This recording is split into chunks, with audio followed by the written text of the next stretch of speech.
looking at Mark chapter 2, I'm just overwhelmed with the story of Jesus going to the party that Matthew, the new disciple, made for him. We're not talking knees up, we're talking fellowship in the kingdom. I'm talking the inner reality of what radical humanity looks like.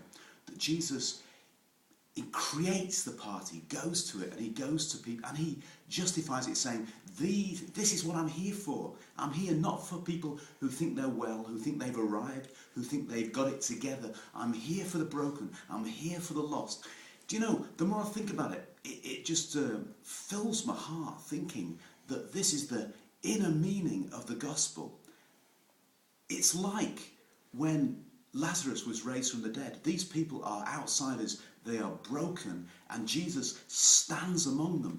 And it's a miracle, like the leper who is completely outside of normal society, and Jesus brings him near. It's like every story where Jesus ever meets anyone. The woman at the well saying, "Sir, give me this water. I'm desperately thirsty. I want to get under that waterfall." And when Matthew throws his party and Jesus sits there among them, I've come to call these people. The Son of Man has come to seek and to save the lost. Oh man, doesn't it fill your heart? If we believe we've arrived at a level where we're not a real sinner, then we've missed God's kingdom. There's a Steve Taylor song, you've got to listen to the lyrics really carefully because it's called Jesus is for Losers. And I've seen it on YouTube, and there's been a bundle of like really interesting criticisms that obviously are reacting against the title and not against the lyrics of the song. It sounds wrong, but it's right. It's profoundly right. Jesus is for losers.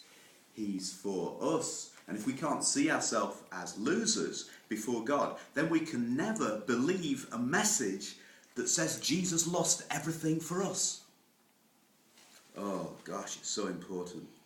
And the best overall example of this message is that the parable of Jesus, the parable that Jesus told of the Pharisee and the tax collector. You know, they both go in before God, and the Pharisee says, "Lord, I thank you for all my blessings. I thank you for all the way that you've filled my life and educate. Oh, I'm so blessed. Thank you." And then there's this guy next to him saying, "Oh, I'm so sorry. I'm so sorry." And Jesus says, "That's my boy. That's the one who went home to his house justified. The one who didn't bring anything to the table before God. Who didn't even register. He begged for mercy, and he's the one who received it." Now the implications of this are radical. They're stunning. Christianity is not a religion that allows us to make ourselves acceptable to God. If we believe we've become acceptable to him, we've missed him. Instead, Christianity is relational. It's a relationship with a God whose heart is drawn towards broken people, poor people, outsiders, cripples, lame, blind, broken, excluded. God sides with them, eats with them, shares with them. And it warns us religious people, us people who feel that, well, actually, I might have started off bad, but now I did it my... You know, the people who are proud of themselves, oh man, we're not even at the party. And this perspective doesn't dissolve the need of Christianity to articulate God's holiness and God's judgment on sin. Jesus never said these people are now therefore all right. He said, I have come to call the lost. They were still lost, except they've got God. This is basic to the Bible. Judgment on sin is basic to the Bible.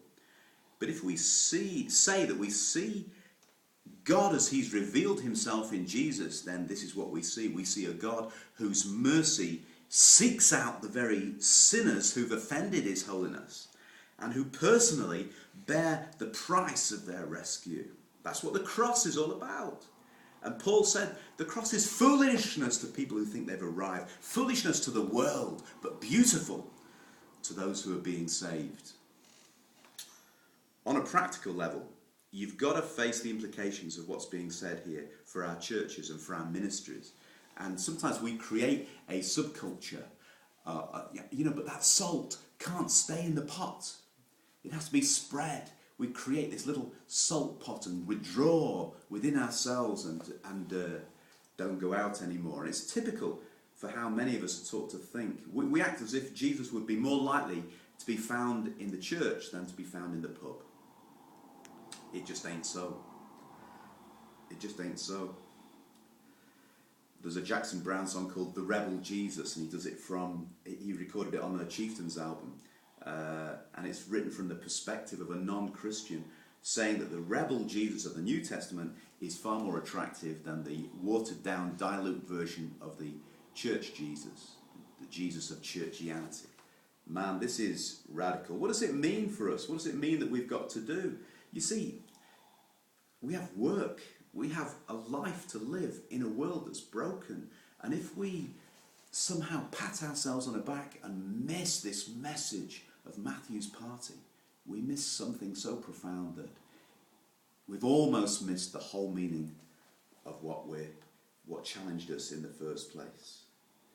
What's involved in that command to follow me? How do you relate salvation to discipleship? Discipleship means living life the Jesus way. Who are the broken? Let's go get them. Let's find them. Let's have a sandwich with them. Amen? Do you hear it? God bless.